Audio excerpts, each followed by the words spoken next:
There is fire on the mountain, and nobody seems to be on the run.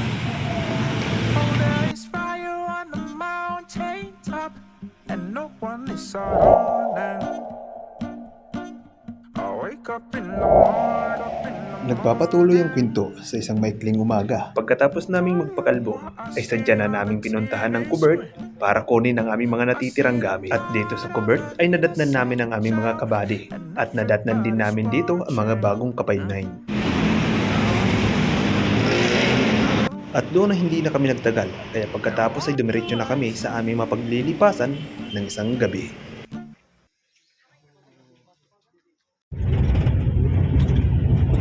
Say them go feel it, them go running now. Walang araw na bakante para magpahinga dahil sa gusto na namin makapasok, kaya kailangan tuloy-tuloy na.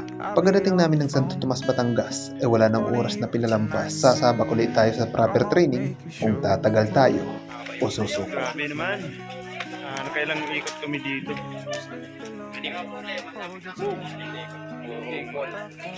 Ikot. Jogging. Parang ganito ang aming mga ginawa sa aming training sa Santo Tomas, Batangas. Please follow Sir Ugnoy TV.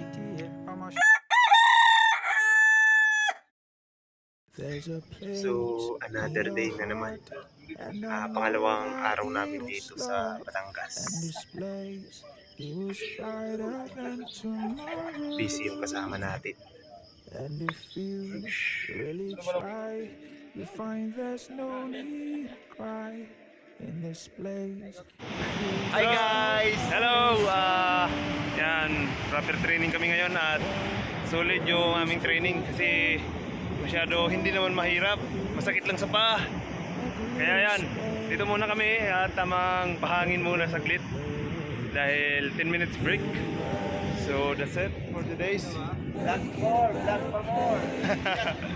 Wash out. So, yung mga kasama namin dito parang mga eh. 10 days nga pala ang aming proper training dito. At dahil nandito tayo sa malayo, ay wala nang uwian to.